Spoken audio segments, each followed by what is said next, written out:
എല്ലാവർക്കും നമസ്കാരം. നമ്മളെല്ലാവരും തന്നെ ഇപ്പോൾ കോവിഡ്-19 ഒരു സാമൂഹ്യ വ്യാപനത്തിൻ്റെ ആശങ്കയിലാണ് കഴിയുന്നത്. നിങ്ങളെല്ലാവരും വീട്ടിൽ തന്നെ സുരക്ഷിതരായിരിക്കുക. അത്യാവശ്യത്തിന് മാത്രം പുറത്തു പോവുക. അഥവാ പുറത്തു പോകേണ്ടി വന്നാൽ നിർബന്ധമായിട്ടും മാസ്ക് ധരിക്കുക. കയ്യിൽ സാനിറ്റൈസറും കരുതുക. കഴിവതും സാമൂഹ്യ അകലം പാലിക്കാനായിട്ടും ശ്രദ്ധിക്കുക. നിങ്ങളെല്ലാവരും സുരക്ഷിതരാണെന്നുള്ള വിശ്വാസത്തോടു കൂടി VHSC വിദ്യാലയത്തിൻ്റെ അക്കൗണ്ടൻസിയുടെ 3ാമത്തെ ക്ലാസ്സിലേക്ക് ഏവർക്കും ഹൃദ്യമായ സ്വാഗതം. നമ്മൾ കഴിഞ്ഞ 2 ക്ലാസ്സുകളിലായിട്ട് പഠിച്ചത് വീഡിയോ നിങ്ങളെല്ലാവരും ശ്രദ്ധിച്ചിട്ടുണ്ടാകുമല്ലോ. കഴിഞ്ഞ 2 ക്ലാസ്സുകളിലായിട്ട് നമ്മൾ പഠിച്ചത് എന്താണ് ഒരു നോൺ പ്രോഫിറ്റ് ഓർഗനൈസേഷൻ, ഒരു ബിസിനസ് ഓർഗനൈസേഷനിൽ നിന്നും ഒരു നോൺ പ്രോഫിറ്റ് ഓർഗനൈസേഷൻ ഏതെല്ലാം തരത്തിൽ വ്യത്യാസപ്പെട്ടിരിക്കുന്നു, ഒരു നോൺ പ്രോഫിറ്റ് ഓർഗനൈസേഷൻ്റെ ഫീച്ചേഴ്സ് എന്തൊക്കെയാണ്, ഒരു നോൺ പ്രോഫിറ്റ് ഓർഗനൈസേഷൻ തയ്യാറാക്കുന്ന ഫൈനൽ അക്കൗണ്ട്സ് എന്തൊക്കെയാണ്, ആ ഫൈനൽ അക്കൗണ്ട്സിൻ്റെ ഓരോന്നിൻ്റെയും പ്രത്യേകത എന്താണ്, ഫൈനൽ അക്കൗണ്ട്സ് തയ്യാറാക്കാനുള്ള സ്റ്റെപ്സ് എന്തൊക്കെയാണ്. ഇത്രയാണ് നമ്മൾ കഴിഞ്ഞ 2 ക്ലാസ്സുകളിലായിട്ട് മനസ്സിലാക്കിയത്. ഇന്നത്തെ ക്ലാസ്സിൽ നമ്മൾ പഠിക്കാൻ പോകുന്നത് ഒരു നോൺ പ്രോഫിറ്റ് ഓർഗനൈസേഷൻ്റെ ഫൈനൽ അക്കൗണ്ട്സ് എങ്ങനെ തയ്യാറാക്കാമെന്നാണ്. അതായത് ഒരു നോൺ പ്രോഫിറ്റ് ഓർഗനൈസേഷൻ്റെ ഫൈനൽ അക്കൗണ്ട്സ് എന്ന് പറയുന്നത് ഏതൊക്കെയാണെന്ന് നിങ്ങൾ കഴിഞ്ഞ ക്ലാസ്സിൽ മനസ്സിലാക്കിയിട്ടുള്ളതാണ്. Receipts and payments account, income and expenditure account and balance sheet. അപ്പോൾ ആദ്യമായിട്ട് നമ്മളൊരു നോൺ പ്രോഫിറ്റ് ഓർഗനൈസേഷൻ്റെ റെസീറ്റ്സ് ആൻഡ് പേയ്മെൻറ്റ്സ് അക്കൗണ്ട് എങ്ങനെയാണ് തയ്യാറാക്കാൻ പോകുന്നതെന്നാണ് മനസ്സിലാക്കാൻ പോകുന്നത്. വളരെ സിമ്പിളാണ് ഈ ചാപ്റ്റർ. നിങ്ങൾ ശ്രദ്ധിച്ചാൽ നിങ്ങൾക്ക് വളരെ സിമ്പിളായിട്ട് മനസ്സിലാക്കാൻ പറ്റുന്നതാണ്. അപ്പോൾ നമുക്ക് 1-2 പ്രോബ്ലം മാത്രമേ ചെയ്ത് ഇവിടെ പഠിപ്പിക്കാനായിട്ട് കഴിയുകയുള്ളൂ. ബാക്കി നിങ്ങൾ ടെക്സ്റ്റ് നോക്കിയിട്ട് ടെക്സ്റ്റിലുള്ള മുഴുവൻ എക്സസൈസും എക്സാമ്പിളും ചെയ്ത് നോക്കി നിങ്ങളുടെ ടീച്ചേഴ്സിനോട് നോക്കി ചോദിച്ച് മനസ്സിലാക്കുക. നമുക്ക് ആദ്യമായിട്ട് ഒരു ക്വസ്റ്റ്യൻ ഒന്ന് ശ്രദ്ധിക്കുക. From the following information prepare receipts and payments account of Netaji arts and sports club for the year ended 31st December 2019. അപ്പോൾ നേതാജി ആർട്സ് ആൻഡ് സ്പോർട്സ് ക്ലബിൻ്റെ ഒരു റെസീറ്റ്സ് ആൻഡ് പേയ്മെൻറ്റ്സ് അക്കൗണ്ട് തയ്യാറാക്കാനാണ് ക്വസ്റ്റ്യൻ തന്നിരിക്കുന്നത്. അപ്പോൾ നമുക്ക് കുറേ ഇൻഫർമേഷൻ തന്നിട്ടുണ്ട്. അതായത് തന്നിരിക്കുന്ന ഇൻഫർമേഷൻ ഞാൻ ഓരോന്നായിട്ടൊന്ന് വായിക്കാം. 1/1/2019 ക്യാഷ് ഇൻ ഹാൻഡ് തന്നിട്ടുണ്ട്. സെയിം ഡേറ്റിലെ ക്യാഷ് അറ്റ് ബാങ്കും തന്നിട്ടുണ്ട്. അടുത്തത് തന്നിരിക്കുന്ന സബ്സ്ക്രിപ്ഷൻ റിസീവ്ഡ് എന്ന് പറഞ്ഞിട്ട് നമുക്ക് 3 വർഷത്തെ സബ്സ്ക്രിപ്ഷൻ കിട്ടിയതായിട്ട് പറഞ്ഞിരിക്കുന്നു. അപ്പോൾ ഈ 3ഉം ഈ വർഷം കിട്ടിയതാണ്. 2018 1000 രൂപ കിട്ടി, 2019 15,000 റുപ്പീസ് ഉണ്ട്, 2020 4,000 രൂപ, അങ്ങനെ 16-4 20,000 രൂപയാണ് ടോട്ടൽ ഈ വർഷം സബ്സ്ക്രിപ്ഷൻ കിട്ടിയിരിക്കുന്നത്. അങ്ങനെ കുറേ ഐറ്റംസ്, കുറേ റെസീറ്റ്സും കുറേ പേയ്മെൻറ്റ്സുമാണ് തന്നിരിക്കുന്നത്. നമ്മൾ റെസീറ്റ്സ് ആൻഡ് പേയ്മെൻറ്റ്സ് അക്കൗണ്ടിൻ്റെ പ്രിപ്പറേഷൻ എന്ന് പറഞ്ഞാൽ വളരെ സിമ്പിളാണ്. നമ്മളൊന്നും ശ്രദ്ധിക്കേണ്ട, കിട്ടിയതല്ല all receipts, whether of revenue or capital nature, whether relating to previous or subsequent years, should be debited to or should be shown on the receipt side of receipts and payment account. അപ്പം കിട്ടിയതാണെങ്കിൽ മുഴുവനും, ഈ വർഷം കിട്ടിയിട്ടുണ്ടെങ്കിൽ അത് മുഴുവനും receipts and payments അക്കൗണ്ടിൻ്റെ receipt സൈഡിൽ record ചെയ്യണം. നേരെ തിരിച്ച് നമ്മൾ ഈ വർഷം കൊടുത്ത എമൗണ്ട് മുഴുവനും, അത് റവന്യൂ നേച്ചറിലുള്ളതായാലും ക്യാപിറ്റൽ നേച്ചറിലുള്ളതായാലും ഏത് വർഷത്തേക്കുള്ളതായാലും ഈ വർഷം കൊടുത്തിട്ടുണ്ടെങ്കിൽ അത് മുഴുവൻ പേയ്മെൻറ്റ് സൈഡിൽ റെക്കോർഡ് ചെയ്യണം. അതുപോലെ തന്നെ നമ്മൾ റെസീറ്റ്സ് ആൻഡ് പേയ്മെൻറ്റ്സ് അക്കൗണ്ടിൻ്റെ ഫീച്ചർ പഠിച്ചതാണ്. ആദ്യം പറഞ്ഞത് it begins with an opening balance of cash in hand and cash at bank. Cash in ഹാൻഡും ക്യാഷ് അറ്റ് ബാങ്കും, ക്യാഷ് അറ്റ് ബാങ്ക് എപ്പോഴും ഉണ്ടാകണമെന്നില്ല, ഒരു ഓപ്പണിംഗ് ബാലൻസോട് കൂടിയായിരിക്കും ഇത് തുടങ്ങുന്നതെന്ന് പറഞ്ഞു. ഇവിടെ നമുക്കൊരു ഓപ്പണിംഗ് ബാലൻസ് തന്നിട്ടുണ്ട്, ക്യാഷ് ഇൻ ഹാൻഡും തന്നിട്ടുണ്ട്, ക്യാഷ് അറ്റ് ബാങ്കും തന്നിട്ടുണ്ട്. അപ്പോൾ നമ്മൾ റെസീറ്റ്സ് ആൻഡ് പേയ്മെൻറ്റ്സ് അക്കൗണ്ടിൻ്റെ ഒരു ഫോർമാറ്റൊക്കെ ഞാൻ നേരത്തെ തന്നിരുന്നതാണ്. ഡെബിറ്റ് സൈഡിൽ റെസീറ്റ്സ് ആണ് റെക്കോർഡ് ചെയ്യുന്നത്. നമ്മൾ ആ പേര് പറയുന്നത് പോലെ തന്നെയാണ് ആ അക്കൗണ്ടിൽ നമ്മൾ റെക്കോർഡ് ചെയ്യുന്നതും. റെസീറ്റ്സ് ഡെബിറ്റ് സൈഡിലും പേയ്മെൻറ്റ്സ് ക്രെഡിറ്റ് സൈഡിലും. ഓപ്പണിംഗ് ബാലൻസോട് കൂടിയാണ് ഈ അക്കൗണ്ട് തുടങ്ങുന്നത്. അപ്പോൾ ആദ്യം നമ്മൾ എഴുതേണ്ടത് റെസീറ്റ്സ് ആൻഡ് പേയ്മെൻറ്റ്സ് അക്കൗണ്ടൊക്കെ വരച്ചിട്ടിട്ട് ആദ്യം എഴുതേണ്ടത് ടു ബാലൻസ് BD, എന്നിട്ട് ക്യാഷ് ഇൻ ഹാൻഡും കാണിക്കണം, ക്യാഷ് അറ്റ് ബാങ്കും കാണിക്കണം. Cash in hand 500, cash at bank 2000. അടുത്തത് സബ്സ്ക്രിപ്ഷൻസ് റിസീവ്ഡ്, റെസീറ്റ് ആണ്, റെസീറ്റ് സൈഡിലാണ് കാണിക്കേണ്ടത്. സബ്സ്ക്രിപ്ഷൻ ഒരു റവന്യൂ നേച്ചറിലുള്ള ഇൻകം ആണെന്ന് നമുക്കറിയാം. നമ്മളിവിടെ റവന്യൂ ആണോ ക്യാപിറ്റൽ ആണോ എന്ന് നോക്കേണ്ട ആവശ്യമില്ല. ഏത് നേച്ചറിലുള്ളതായാലും റെസീറ്റ് ആണെങ്കിൽ റെസീറ്റ് സൈഡിൽ കാണിക്കാം. അതുപോലെ തന്നെ 3 വർഷത്തേക്കുള്ള സബ്സ്ക്രിപ്ഷനാണ് ഇപ്പോൾ കിട്ടിയിരിക്കുന്നത്. 2018 1000 രൂപയുണ്ട്, 2019 15,000, 2020 4,000. ഇതെല്ലാം തന്നെ ഈ വർഷം കിട്ടിയതാണ്. ഇത് മുഴുവനും റിസീറ്റ് സൈഡിൽ കാണിക്കണം. അതുപോലെ തന്നെ അടുത്തത് ജനറൽ ഡൊണേഷൻസ് ആണ്. തൊട്ടടുത്ത ഐറ്റം ഡൊണേഷൻസ് ഫോർ ബിൽഡിംഗ് ആണ്. ഇപ്പോൾ ജനറൽ ഡൊണേഷൻസ് എന്ന് പറയുന്നത് റവന്യൂ ഐറ്റം ആണ്, റവന്യൂ ഇൻകം ആണ്. Donations for building fund capital receipt ആണ്. നമ്മളത് തമ്മിൽ ഒരു ഡിസ്റ്റിങ്ഷൻ്റെ ആവശ്യമില്ല. രണ്ടും നമുക്ക് റിസീറ്റ് സൈഡിൽ കാണിക്കാം. അടുത്ത ഐറ്റം എൻട്രൻസ് ഫീസ് ആണ്. അടുത്ത item rent from club hall ആണ്. അത് രണ്ടും റവന്യൂ റിസീറ്റ് ആണ്. അത് രണ്ടും നമുക്ക് റിസീറ്റ് സൈഡിൽ കാണിക്കാം. അടുത്ത ഐറ്റം ലൈഫ് മെമ്പർഷിപ്പ് ഫീസ് ആണ്. അത് ക്യാപിറ്റൽ റിസീറ്റ് ആണെന്ന് നമ്മൾ മനസ്സിലാക്കിയിട്ടുണ്ട്. പക്ഷേ റിസീറ്റ്സ് ആൻഡ് പേയ്മെന്റ് അക്കൗണ്ടിൽ ക്യാപിറ്റൽ റിസീറ്റും റവന്യൂ റിസീറ്റും നമ്മൾ കാണിക്കും. അതുകൊണ്ട് തന്നെ ലൈഫ് മെമ്പർഷിപ്പ് ഫീസും റിസീറ്റ് സൈഡിൽ കാണിക്കുക. അടുത്ത ഐറ്റം ഓണറേറിയം ടു സെക്രട്ടറി, അടുത്തത് ഇലക്ട്രിസിറ്റി ചാർജസ്, അടുത്തത് സാലറീസ് ആൻഡ് വേജസ്. ഇത് മൂന്നും തന്നെ റവന്യൂ പേയ്മെന്റ്സ് ആണ്. ഇത് മൂന്നും നമ്മൾ പേയ്മെന്റ് സൈഡിൽ കാണിക്കുക. ബൈ ഓണറേറിയം, അതുപോലെ തന്നെ by electricity charges, by salaries and wages. അടുത്ത ഐറ്റം തന്നിരിക്കുന്നത് ഇൻവെസ്റ്റ്മെന്റ് ആണ്. ഇൻവെസ്റ്റ്മെന്റ് എന്ന് പറഞ്ഞാൽ ഒരു ക്യാപിറ്റൽ പേയ്മെന്റ് ആണ്. ഇത് എന്തിനാണ് ഞാൻ ക്യാപിറ്റൽ എന്നും റവന്യൂ എന്നും ഇവിടെ തരംതിരിച്ച് പറയുന്നത്? അതായത് നമ്മൾ income and expenditure account prepare ചെയ്യുമ്പോൾ അത് തമ്മിലൊരു ഡിസ്റ്റിങ്ഷൻ നമ്മൾ മനസ്സിലാക്കിയെങ്കിലേ നമുക്ക് അത് തയ്യാറാക്കാൻ പറ്റത്തുള്ളൂ. ഇവിടെ അതിൻ്റെ ആവശ്യമില്ല. ഇപ്പോൾ ഇൻവെസ്റ്റ്മെന്റ് എന്ന് പറയുന്നത് ക്യാപിറ്റൽ പേയ്മെന്റ് ആണ്, പക്ഷേ പേയ്മെന്റ് സൈഡിൽ കാണിക്കുക. അടുത്തത് printing and stationery, revenue payment ആണ്, പേയ്മെന്റ് സൈഡിൽ കാണിക്കുക. ഫർണിച്ചർ ക്യാപിറ്റൽ എക്സ്പെൻഡിച്ചർ ആണ്, പക്ഷേ ഇവിടെ നമ്മൾ പേയ്മെന്റ് സൈഡിൽ കാണിക്കണം. അടുത്തത് locker rent received, insurance premium, അതും എക്സ്പെൻസ് ആണ്, പേയ്മെന്റ് ആണ്, പേയ്മെന്റ് സൈഡിൽ കാണിക്കുക. അടുത്തത് ലോക്കർ റെന്റ് റിസീവ്ഡ് റിസീറ്റ് ആണ്, അത് റിസീറ്റ് സൈഡിൽ കാണിക്കുക. 2 വർഷത്തേക്കുള്ള ലോക്കർ റെന്റ് ഉണ്ട്, 2018 2019 ഉള്ളതുകൊണ്ട് രണ്ടും നമ്മൾ ഈ വർഷത്തെ receipts and payments account receipt സൈഡിൽ കാണിക്കുക. അടുത്തത് തന്നിരിക്കുന്നത് ക്യാഷ് ഇൻ ഹാൻഡ് ആണ്. ഓൺ 31 December 2019 ആണ്. അതായത് അത് റിസീറ്റ്സ് ആൻഡ് പേയ്മെന്റ്സ് അക്കൗണ്ടിന്റെ ക്ലോസിംഗ് ബാലൻസ് ആണ്. പക്ഷേ closing balance cash in hand മാത്രമേ തന്നിട്ടുള്ളൂ. ഇനി നമ്മൾ ഇത്രയും റെക്കോർഡ് ചെയ്തതിന് ശേഷം receipts and payment account balance ചെയ്യുമ്പോൾ അടുത്ത ഒരു ബാലൻസ് കിട്ടും. ആ ബാലൻസ് എന്ന് പറയുന്നത് ക്യാഷ് അറ്റ് ബാങ്ക് ആയിരിക്കും. അപ്പം നമുക്ക് ഇത് പറഞ്ഞത് നിങ്ങൾക്ക് മനസ്സിലായോ? ഞാൻ ഇച്ചിരി സ്പീഡിലാണ് പറഞ്ഞത്. നമുക്കിതിൻ്റെ ആൻസർ കൂടി ഒന്ന് നോക്കാം. നോക്കിയിട്ട് ഒന്നുകൂടി വിശദമായിട്ട് പറഞ്ഞുതരാം. അപ്പം നമ്മളിപ്പോൾ പ്രിപ്പയർ ചെയ്ത റിസീറ്റ്സ് ആൻഡ് പേയ്മെന്റ്സ് അക്കൗണ്ട് ഒന്ന് ശ്രദ്ധിച്ചേ. ഞാൻ നേരത്തെ സൂചിപ്പിച്ചതുപോലെ തന്നെ ഓപ്പണിംഗ് ബാലൻസ് ക്യാഷ് ബാങ്ക് രണ്ടോടെ കൊടുത്തിട്ടുണ്ട്. സബ്സ്ക്രിപ്ഷൻ 3 വർഷത്തെയും റിസീറ്റ്സ് സൈഡിൽ കൊടുത്തിട്ടുണ്ട്. General donations for building fund, entrance fees, life membership fees, rent from club hall, locker rent received, ഇത്രയും നമുക്ക് തന്നിരുന്ന ഇൻഫർമേഷനിലെ റിസീറ്റ്സ് ആയിരുന്നു. അതെല്ലാം നമ്മൾ റിസീറ്റ് സൈഡിൽ കൊടുത്തു. പേയ്മെന്റ് സൈഡിൽ honorarium, electricity charges, salaries and wages, investment, printing and stationery, insurance premium, അതുപോലെ ഇത്രയും പേയ്മെന്റ്സ് നമ്മൾ പേയ്മെന്റ് സൈഡിൽ കൊടുത്തു. അതുപോലെ നമുക്ക് തന്നിരുന്ന ഒരു closing balance cash in hand തന്നിട്ടുണ്ടായിരുന്നു ക്ലോസിംഗ് ഡേറ്റിലെ, അത് ക്ലോസിംഗ് ബാലൻസ് ആയിട്ട് കൊടുത്തു. ഇത്ര എഴുതിയതിന് ശേഷം നമ്മൾ സാധാരണ അക്കൗണ്ട് ബാലൻസ് ചെയ്യുന്നത് പോലെ തന്നെ റിസീറ്റ്സ് ആൻഡ് പേയ്മെന്റ് അക്കൗണ്ടിന്റെ ഡെബിറ്റ് സൈഡ് കൂട്ടുന്നു. സാധാരണ receipts and payments account debit side bank balance ആകുമ്പോൾ ഡെബിറ്റ് സൈഡ് തന്നെ കൂടണമെന്നില്ല. ചിലപ്പോൾ ബാങ്ക് ഓവർ ഡ്രാഫ്റ്റും വരാം. അതുകൊണ്ട് ക്രെഡിറ്റ് സൈഡും ചിലപ്പോൾ കൂടുതലാകാം. അപ്പം നിങ്ങൾ ഏത് സൈഡാണ് കൂടുതലെന്ന് നോക്കിയിട്ട് വേണം ടോട്ടൽ എഴുതാൻ. ഇവിടെ നോക്കുമ്പോൾ നമുക്ക് ഡെബിറ്റ് സൈഡാണ് കൂടുതൽ. ടോട്ടൽ 71,500 വരും. ബാലൻസ് നമുക്ക് 47,400 കിട്ടും. ഇപ്പോൾ ക്യാഷ് ഇൻ ഹാൻഡ് എന്ന് പറയുന്ന ക്ലോസിംഗ് ബാലൻസ് തന്നിട്ടുള്ളത് കൊണ്ട് പിന്നീട് നമുക്ക് കിട്ടുന്ന ക്ലോസിംഗ് ബാലൻസ് എന്ന് പറയുന്നത് ക്യാഷ് അറ്റ് ബാങ്ക് ആയിരിക്കും. അപ്പോൾ നമ്മൾ ശ്രദ്ധിച്ചപ്പോൾ ഈ ക്വസ്റ്റ്യനിൽ തന്നിട്ടുള്ള മുഴുവൻ റിസീറ്റ്സും മുഴുവൻ പേയ്മെൻറ്റ്സും നമ്മൾ ഒന്നും നോക്കാതെ തന്നെ റിസീറ്റ്സ് ആൻഡ് പേയ്മെൻറ്റ്സ് അക്കൗണ്ടിൽ റെക്കോർഡ് ചെയ്തു. റിസീറ്റ്സ് ആൻഡ് പേയ്മെൻറ്റ്സ് അക്കൗണ്ടിൻ്റെ പ്രിപ്പറേഷൻ വളരെ സിമ്പിളാണ്. പരീക്ഷയ്ക്ക് സാധാരണ ഇതിൻ്റെ പ്രിപ്പറേഷൻ അങ്ങനെ ചോദിക്കാറില്ല, എങ്കിലും നിങ്ങളത് മനസ്സിലാക്കിയിരിക്കുക. വളരെ സിമ്പിളാണ് റിസീറ്റ്സ് ആൻഡ് പേയ്മെന്റ് അക്കൗണ്ടിൻ്റെ preparation. Now we have to study the preparation of income and expenditure account. ഒരു ഇൻകം ആൻഡ് എക്സ്പെൻഡിച്ചർ അക്കൗണ്ട് എന്താണെന്നും അതിൻ്റെ ഫീച്ചേഴ്സ് എന്തൊക്കെയാണെന്നും അത് പ്രിപ്പയർ ചെയ്യുമ്പോൾ വേണ്ടുന്ന സ്റ്റെപ്സ് എന്തൊക്കെയാണെന്നും നമ്മൾ കഴിഞ്ഞ ക്ലാസ്സിൽ മനസ്സിലാക്കിയതാണ്.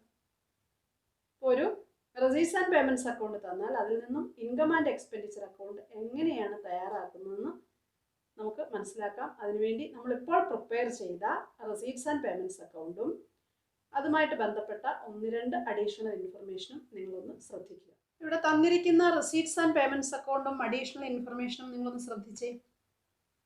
ഇത് വെച്ചുകൊണ്ടാണ് നമുക്കൊരു ഇൻകം ആൻഡ് എക്സ്പെൻഡിച്ചർ അക്കൗണ്ട് തയ്യാറാക്കേണ്ടത്. അപ്പോൾ ഇൻകം ആൻഡ് എക്സ്പെൻഡിച്ചർ അക്കൗണ്ട് തയ്യാറാക്കുമ്പോൾ എന്തെല്ലാം സ്റ്റെപ്സാണ് നമ്മൾ ഫോളോ ചെയ്യേണ്ടതെന്ന് കഴിഞ്ഞ ക്ലാസ്സിൽ മനസ്സിലാക്കിയതാണ്.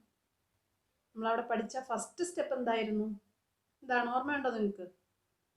Exclude the opening and closing balances, opening and closing cash and bank balances of receipts and payment account while preparing income and expenditure account.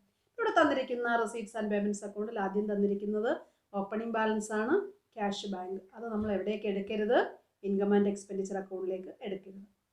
അത് മനസ്സിലായല്ലോ? അത് എവിടെയാണ് എടുക്കേണ്ടതെന്ന് നമുക്കറിയാം, ബാലൻസ് ഷീറ്റിലാണത് പിന്നാലെ പറഞ്ഞുതരാം.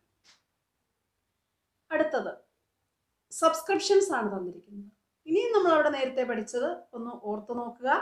നമ്മൾ പഠിച്ചു take only revenue receipts from the receipt side of the receipts and payments account and record these receipts to the income side of income and expenditure account. ഇടയ്ക്ക് ഒരു കാര്യം പറയട്ടെ, income and expenditure account prepare ചെയ്യുമ്പോൾ അതിൻ്റെ സൈഡിൻ്റെ കാര്യത്തിൽ നിങ്ങൾക്ക് നല്ല ശ്രദ്ധ വേണം. കാരണം receipts and payments account debit സൈഡിൽ റിസീറ്റ്സും ക്രെഡിറ്റ് സൈഡിൽ പേയ്മെൻറ്റ്സും ആണ്. എന്നാൽ ഇൻകം ആൻഡ് എക്സ്പെൻഡിച്ചർ അക്കൗണ്ട് എന്ന് പറയുന്നത് ഒരു നോമിനൽ അക്കൗണ്ടാണ്. അതുകൊണ്ട് തന്നെ ഈ അക്കൗണ്ടിൻ്റെ ഡെബിറ്റ് സൈഡിൽ എക്സ്പെൻസസും ക്രെഡിറ്റ് സൈഡിൽ ഇൻകംസുമാണ് നമ്മൾ റെക്കോർഡ് ചെയ്യുന്നത്. പറയുന്നത് ഇൻകം ആൻഡ് എക്സ്പെൻഡിച്ചർ അക്കൗണ്ട് എന്നാണെങ്കിലും ഡെബിറ്റ് സൈഡിൽ എക്സ്പെൻഡിച്ചറും ക്രെഡിറ്റ് സൈഡിൽ ഇൻകവും ആണ് റെക്കോർഡ് ചെയ്യുന്നത്. അപ്പോൾ നമ്മൾ ഇൻകം ആൻഡ് എക്സ്പെൻഡിച്ചർ അക്കൗണ്ടിലേക്ക് റവന്യൂ നേച്ചറിലുള്ള റിസീറ്റ്സ് മാത്രമേ റെക്കോർഡ് ചെയ്യാവൂ. അതുപോലെ തന്നെ മറ്റൊരു പ്രത്യേകതയും കൂടെ നമ്മൾ അവിടെ പഠിച്ചിരുന്നു. Incomes relating to current year only, അതായത് നമ്മൾ ഏത് വർഷത്തെ ഇൻകം ആൻഡ് എക്സ്പെൻഡിച്ചർ അക്കൗണ്ട് ആണോ തയ്യാറാക്കാൻ പോകുന്നത് ആ വർഷത്തേക്കുള്ള, ആ വർഷം കിട്ടിയതല്ല ആ വർഷത്തേക്ക് ബാധകമായത്, കിട്ടിയാലും കിട്ടിയില്ലെങ്കിലും ആ വർഷത്തേക്ക് ബാധകമായ ഇൻകം മാത്രമേ ഇൻകം ആൻഡ് എക്സ്പെൻഡിച്ചർ അക്കൗണ്ടിൽ എടുക്കാവൂ. അപ്പം നമുക്ക് തന്നിരിക്കുന്ന റിസീറ്റ്സ് ആൻഡ് പേയ്മെൻറ്റ്സ് അക്കൗണ്ടിൽ സബ്സ്ക്രിപ്ഷൻസ് എന്ന് പറഞ്ഞൊരു ഇൻകം തന്നിട്ടുണ്ട്. ഇവിടെ 3 വർഷം തന്നിട്ടുണ്ട്. 2018 ഒരു 1000, 2019 ഒരു 15000, 2020 ഒരു 4000. ശരിക്കും നമ്മളോട് പറഞ്ഞിരിക്കുന്നത് ഏത് വർഷത്തെ ഇൻകം ആൻഡ് എക്സ്പെൻഡിച്ചർ അക്കൗണ്ട് തയ്യാറാക്കാനാ? 31 ഡിസംബർ 2019, അതായത് 2019 നമ്മളുടെ കറന്റ് ഇയർ. അപ്പം കറന്റ് ഇയറിലേക്ക് ബാധകമായ ഇൻകം മാത്രമേ, റെസീറ്റ് മാത്രമേ നമ്മൾ ഇൻകം ആൻഡ് എക്സ്പെൻഡിച്ചർ അക്കൗണ്ടിലേക്ക് കാണിക്കാവൂ. ഒപ്പം നമ്മൾ ഓരോ ഐറ്റവും റിസീറ്റ്സ് ആൻഡ് പേയ്മെൻറ്റ്സ് അക്കൗണ്ടിൽ നിന്നും എടുക്കുമ്പോൾ അതുമായിട്ട് ബന്ധപ്പെട്ട് എന്തെങ്കിലും അഡീഷണൽ ആയിട്ട് ഇൻഫർമേഷൻ തന്നിട്ടുണ്ടോ എന്ന് നോക്കണം. അതുകൂടി ഉൾപ്പെടുത്തി, അതായത് ഇൻകവുമായിട്ടും എക്സ്പെൻസുമായിട്ടും ബന്ധപ്പെട്ട് നിങ്ങൾക്ക് അറിയാവുന്നതാണ്. എക്സ്പെൻസുമായിട്ട് ബന്ധപ്പെട്ട് പ്രീപെയ്ഡ് എക്സ്പെൻസ് കാണും, ഔട്ട്സ്റ്റാൻഡിങ് എക്സ്പെൻസ് കാണും. ഇൻകവുമായിട്ട് ബന്ധപ്പെട്ട് അക്രൂഡ് ഇൻകം അല്ലെങ്കിൽ ഇൻകം ഡ്യൂ കിട്ടാനുള്ളത്, അതുപോലെ തന്നെ advance, income received in advance, അതും കാണും, 2 എണ്ണം കാണും. അപ്പോൾ ഇത് ഉണ്ടോ എന്ന് നോക്കിയിട്ട് അതുകൂടി അഡ്ജസ്റ്റ് ചെയ്തിട്ട് വേണം നമ്മൾ അത് ഇൻകം ആൻഡ് എക്സ്പെൻഡിച്ചർ അക്കൗണ്ടിലേക്ക് എടുക്കാൻ.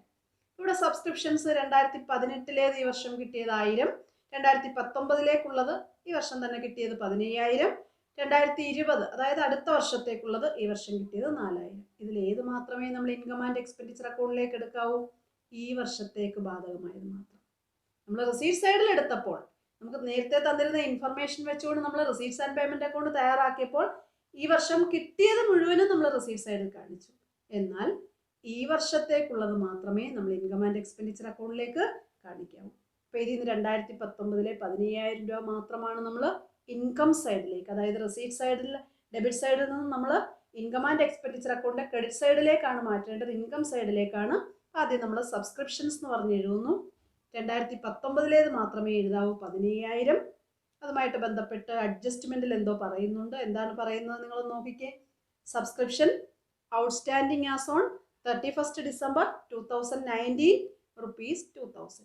അതായത് ഈ വർഷം ഇനിയും ഔട്ട്സ്റ്റാൻഡിങ് ആണ്, അതായത് കിട്ടാനുണ്ട്. എത്ര കിട്ടാനുള്ളത്? 2000 രൂപ കിട്ടാനുണ്ട്. അപ്പം അതുകൂടി നമ്മൾ എന്ത് ചെയ്യണം? നമുക്ക് ഡ്യൂ ആണ്, കിട്ടിയിട്ടില്ല, കിട്ടേണ്ടതാണ്. അപ്പം ഈ വർഷം നമുക്ക് കിട്ടിയത് 15000 ആണ്. ഇനിയും ഈ വർഷത്തെ 2000 രൂപ കൂടി നമുക്ക് കിട്ടാനുണ്ട്. അപ്പം അത് നമ്മൾ എന്ത് ചെയ്യണം? ആഡ് ചെയ്ത് കാണിക്കണം. അപ്പം എങ്ങനെയാണ് സബ്സ്ക്രിപ്ഷൻ കാണിക്കേണ്ടത്? സബ്സ്ക്രിപ്ഷൻ എന്ന് പറഞ്ഞ് ഇൻകം സൈഡിൽ ഇന്നർ കോളത്തിൽ 15000 കാണിക്കണം. അതിൻ്റെ കൂടെ ഔട്ട്സ്റ്റാൻഡിങ് ആഡ് ചെയ്ത് കാണിക്കണം. Add outstanding four 2019 2000. രണ്ടുകൂടെ കൂട്ടി 17,000 രൂപയാണ് നമ്മൾ ഔട്ടർ കോളത്തിൽ കാണിക്കേണ്ടത്. അടുത്തത് ഡൊണേഷൻസ് ആണ്. അടുത്ത റെസീറ്റ് എന്ന് പറഞ്ഞാൽ എന്താ? ഡൊണേഷൻ. ആ ഡൊണേഷൻ ഫോർ ജനറൽ പർപ്പസ് അല്ലെങ്കിൽ ജനറൽ ഡൊണേഷൻസ് ആണ്. അപ്പോൾ ജനറൽ ഡൊണേഷൻ എന്ന് പറയുന്നത് നമ്മൾ നേരത്തെ പഠിച്ചതാണ്. ക്യാപിറ്റൽ റെസീറ്റ്സും റവന്യൂ റെസീറ്റ്സും ഒക്കെ പറഞ്ഞപ്പോൾ ഞാൻ അവിടെ സൂചിപ്പിച്ചിരുന്നതാണ്. ജനറൽ ഡൊണേഷൻ എന്ന് പറയുന്നത് റവന്യൂ റെസീറ്റ് ആണ്. അത് നമ്മൾ ഇൻകം ആൻഡ് എക്സ്പെൻഡിച്ചർ അക്കൗണ്ടിലേക്ക് എടുക്കണം. എന്തെങ്കിലും അഡ്ജസ്റ്റ്മെന്റ് ഉണ്ടോ നോക്കിയിട്ട് അതുകൂടി അഡ്ജസ്റ്റ് ചെയ്തിട്ട് വേണം കാണിക്കേണ്ടത്. ഇവിടെ ഡൊണേഷനുമായിട്ട് ബന്ധപ്പെട്ട അഡ്ജസ്റ്റ്മെന്റ് ഒന്നുമില്ല. അതുകൊണ്ട് തന്നെ അത് ഫുൾ എമൗണ്ട് ഇൻകം സൈഡിലേക്ക് 5,000 രൂപ കാണിക്കണം. അടുത്തത് ഡൊണേഷൻ ഫോർ ബിൽഡിംഗ് ആണ്. ഡൊണേഷൻ ഫോർ ബിൽഡിംഗ് എന്ന് കേൾക്കുമ്പോഴേ നമുക്ക് മനസ്സിലാകും അതൊരു സ്പെസിഫിക് പർപ്പസിന് വേണ്ടി കിട്ടിയ ഡൊണേഷനാണ്. അങ്ങനെ സ്പെസിഫിക് പർപ്പസിന് വേണ്ടി കിട്ടിയ ഡൊണേഷൻ ഒരിക്കലും റവന്യൂ നേച്ചറിലുള്ളതല്ല, മറിച്ച് ക്യാപിറ്റൽ റെസീറ്റ് ആയിട്ടാണ് നമ്മളത് കൺസിഡർ ചെയ്യേണ്ടതെന്ന് നേരത്തെ പഠിച്ചതാണ്. അതുകൊണ്ട് തന്നെ അത് ഇവിടെ കാണിക്കരുത്. അത് ബാലൻസ് ഷീറ്റിലാണ് കാണിക്കേണ്ട. ബാലൻസ് ഷീറ്റിന്റെ ഭാഗം പറഞ്ഞു തരുമ്പോൾ അത് പറഞ്ഞു തരാം. അടുത്തത് എൻട്രൻസ് ഫീസ് ആണ്. എൻട്രൻസ് ഫീസ് എന്ന് പറയുന്നത് നേരത്തെ പറഞ്ഞതാണ്. അത് റവന്യൂ റെസീറ്റ് ആയിട്ടും നമുക്ക് കൺസിഡർ ചെയ്യാം, ക്യാപിറ്റൽ റെസീറ്റ് ആയിട്ടും കൺസിഡർ ചെയ്യാം. നമുക്ക് എന്തെങ്കിലും ഇൻസ്ട്രക്ഷൻസ് ക്വസ്റ്റ്യനിൽ തന്നിട്ടുണ്ടെങ്കിൽ അതിനനുസരിച്ച് വേണം എൻട്രൻസ് ഫീസ് ട്രീറ്റ് ചെയ്യാൻ. ഇവിടെ എൻട്രൻസ് ഫീസിനെ കുറിച്ച് എന്തെങ്കിലും പറഞ്ഞിട്ടുണ്ടോ? ഉണ്ട്. ആദ്യം തന്നെ പറഞ്ഞിട്ടുണ്ട് half of the entrance fees should be capitalised. Entrance ഫീസിന്റെ പകുതി ക്യാപിറ്റലൈസ് ചെയ്യണം.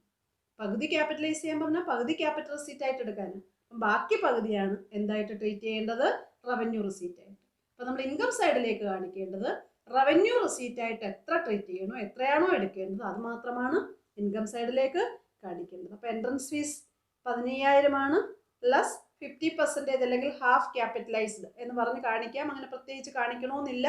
എൻട്രൻസ് ഫീസ് എന്ന് പറഞ്ഞിട്ട് 7,500, അതായത് 15,000ന്റെ പകുതി അങ്ങ് കാണിച്ചാലും മതി. അടുത്തതാണ് ലൈഫ് മെമ്പർഷിപ്പ് ഫീസ്. നമുക്കറിയാം ലൈഫ് മെമ്പർഷിപ്പ് ഫീസ് എന്താണെന്ന് നമ്മൾ കഴിഞ്ഞ ക്ലാസ്സിൽ മനസ്സിലാക്കിയതാണ്. ലൈഫ് മെമ്പർഷിപ്പ് ഫീസ് എന്ന് പറയുന്നത് എപ്പോഴും ക്യാപിറ്റൽ റെസീറ്റ് ആയിട്ടാണ് കൺസിഡർ ചെയ്യേണ്ടത്. അതുകൊണ്ട് അത് ഇവിടെ എടുക്കണ്ട. അടുത്തത് rent from club hall. Rent from club hall എന്ന് പറയുമ്പോൾ അത് റവന്യൂ റെസീറ്റ് ആണ്. നമ്മളത് income and expenditure account income സൈഡിലേക്ക് എടുക്കണം. അടുത്തത് ലോക്കർ റെന്റ് റിസീവ്ഡ് ആണ്. സബ്സ്ക്രിപ്ഷന്റെ കാര്യം പറഞ്ഞതുപോലെ തന്നെ ലോക്കർ റെന്റ് റിസീവ്ഡ് എന്ന് പറയുന്നത് 2 വർഷത്തേക്കുള്ളത് ഈ വർഷം കിട്ടിയിട്ടുണ്ട്. 2018 അതായത് പ്രിസീഡിംഗ് ഇയറിലേക്കുള്ളതും ഇപ്പോൾ കിട്ടി 500 രൂപ. ഈ വർഷത്തേക്കുള്ള ഒരു 1,500 രൂപയും ഇപ്പോൾ കിട്ടി. നമുക്കറിയാം ഇൻകം ആൻഡ് എക്സ്പെൻഡിച്ചർ അക്കൗണ്ട് തയ്യാറാക്കുമ്പോൾ നമ്മൾ കറന്റ് ഇയറിലേക്ക് ബാധകമായത്, കിട്ടിയാലും കിട്ടിയില്ലെങ്കിലും കറന്റ് ഇയറിലേക്കുള്ളതാണ് നമ്മൾ ഇൻകം ആയിട്ട് എടുക്കേണ്ടത്. അപ്പോൾ ഇവിടെ 2019 കിട്ടിയത്, 2019 എമൗണ്ട് ആയ 1,500 രൂപ മാത്രമേ ഇൻകം ആയിട്ട് എടുക്കാവൂ.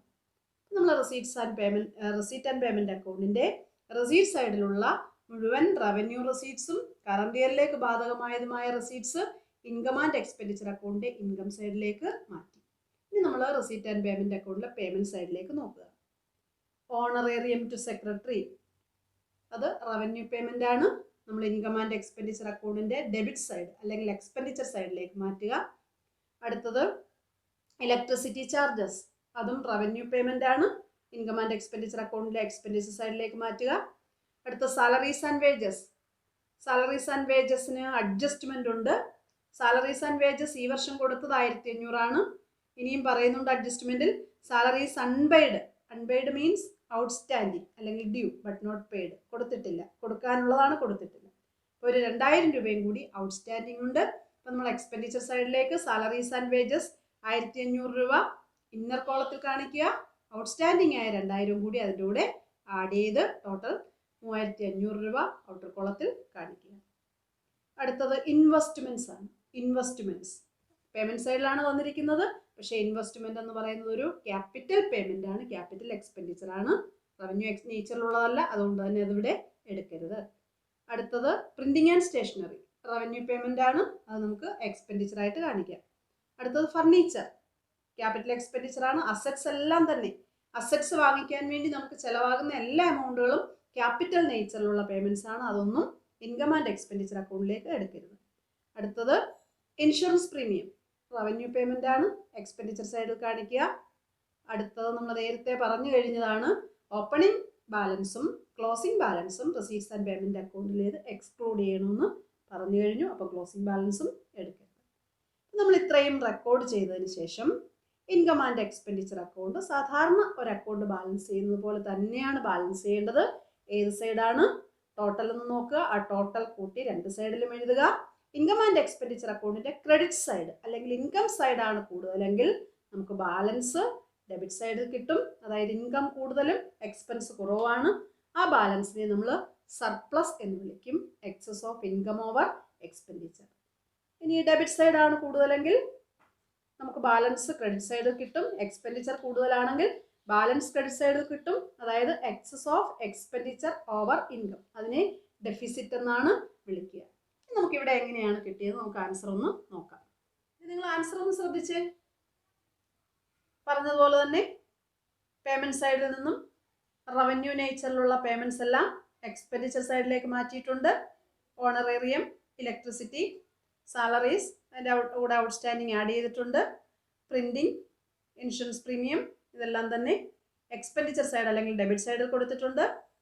ഇൻകം സൈഡിൽ സബ്സ്ക്രിപ്ഷൻ അതിൻ്റെ കൂടെ അഡ്ജസ്റ്റ്മെൻറ്റ് ഔട്ട്സ്റ്റാൻഡിങ് ആഡ് ചെയ്തിട്ടുണ്ട്. ജനറൽ ഡൊണേഷൻസ്, എൻട്രൻസ് ഫീസ് പകുതി അല്ലെങ്കിൽ 50% മാത്രമേ കാണിച്ചിട്ടുള്ളൂ. Rent from club hall, locker rent ഇതെല്ലാം തന്നെ കാണിച്ചിട്ടുണ്ട്. അപ്പോൾ നമുക്ക് തന്നിരിക്കുന്ന അല്ലെങ്കിൽ നമ്മളിപ്പോൾ പ്രിപ്പയർ ചെയ്ത ഇൻകം ആൻഡ് എക്സ്പെൻഡിച്ചർ അക്കൗണ്ടിൻ്റെ ക്രെഡിറ്റ് സൈഡാണ് കൂടുതൽ, അതായത് ഇൻകം ആണ് കൂടുതൽ. അപ്പോൾ ഇൻകം സൈഡ് എല്ലാം കൂടെ ടോട്ടൽ ചെയ്യുമ്പോൾ നമുക്ക് 32,000 കിട്ടും. അത് നമ്മൾ എക്സ്പെൻഡിച്ചർ സൈഡിൻ്റെ ടോട്ടലായിട്ട് എഴുതുന്നു, എന്നിട്ട് ബാലൻസ് ചെയ്യുന്നു. ബാലൻസ് ചെയ്യുമ്പോൾ നമുക്ക് കിട്ടുന്നത് 22,900 ആണ്. ഇതിനെ നമുക്ക് സർപ്ലസ് എന്ന് വിളിക്കാം, അതായത് excess of income over expenditure. അപ്പോൾ നമുക്ക് വളരെ സിമ്പിളായിട്ടുള്ള ഒരു ക്വസ്റ്റ്യനാണ് ഞാനിവിടെ തന്നത്. അത് വെച്ചുകൊണ്ട് അതിൽ നിന്നൊരു റെസീറ്റ് ആൻഡ് തന്നിരുന്ന ഇൻഫർമേഷനിൽ നിന്ന് നമ്മളൊരു റെസീറ്റ് ആൻഡ് പേയ്മെൻറ്റ് അക്കൗണ്ട് വെച്ചു, പ്രിപ്പയർ ചെയ്തു. ആ റെസീറ്റ് ആൻഡ് പേയ്മെൻറ്റ് അക്കൗണ്ടും 1-2 അഡീഷണൽ ഇൻഫർമേഷൻ വെച്ചുകൊണ്ട് നമ്മളൊരു ഇൻകം ആൻഡ് എക്സ്പെൻഡിച്ചർ അക്കൗണ്ടും തയ്യാറാക്കി. ഇത് വരെയുള്ള കാര്യങ്ങൾ നിങ്ങൾക്ക് ഒന്ന് മനസ്സിലായി കാണുമല്ലോ. നമ്മൾ മനസ്സിലാക്കിയത് എങ്ങനെയാണ് ഒരു നോൺ പ്രോഫിറ്റ് ഓർഗനൈസേഷൻ്റെ റെസീറ്റ്സ് ആൻഡ് പേയ്മെൻറ്റ് അക്കൗണ്ട് തയ്യാറാക്കുന്നത്, അതുപോലെ തന്നെ ഇൻകം ആൻഡ് എക്സ്പെൻഡിച്ചർ അക്കൗണ്ട് തയ്യാറാക്കുന്നത്. ഈ ഒരു നോൺ പ്രോഫിറ്റ് ഓർഗനൈസേഷൻ്റെ ഫൈനൽ അക്കൗണ്ട്സിൻ്റെ ഭാഗമായ ബാലൻസ് ഷീറ്റ് എങ്ങനെ തയ്യാറാക്കുമെന്ന് നമുക്ക് അടുത്ത ക്ലാസ്സിൽ വിശദമായിട്ട് മനസ്സിലാക്കാം. അപ്പം നിങ്ങൾ ഇനി ചെയ്യേണ്ടത് ഇതുവരെ നമ്മൾ പഠിച്ച ഭാഗവുമായിട്ട് ബന്ധപ്പെട്ട ഇല്ലസ്ട്രേഷനും എക്സസൈസും ധാരാളം നിങ്ങളുടെ ടെക്സ്റ്റിലുണ്ടാകും. അതെല്ലാം നിങ്ങൾ എടുത്തു വെച്ച് ചെയ്യുക. സംശയങ്ങളെല്ലാം ടീച്ചേഴ്സിനെ വിളിച്ച് ചോദിച്ച് ക്ലിയർ ചെയ്ത് പോവുക. അതുപോലെ ബാലൻസ് ഷീറ്റിൻ്റെ പ്രിപ്പറേഷൻ്റെ സ്റ്റെപ്സ് നമ്മൾ കഴിഞ്ഞ ക്ലാസ്സിൽ മനസ്സിലാക്കിയതാണ്. അടുത്ത ക്ലാസ്സിന് മുമ്പായിട്ട് അതൊന്നുകൂടി നന്നായിട്ട് ശ്രദ്ധിച്ച് വായിച്ച് പഠിച്ചിട്ട് ഇരിക്കുക. എല്ലാവർക്കും ഇതുവരെ ക്ലാസ് ശ്രദ്ധിച്ചതിന് നന്ദി.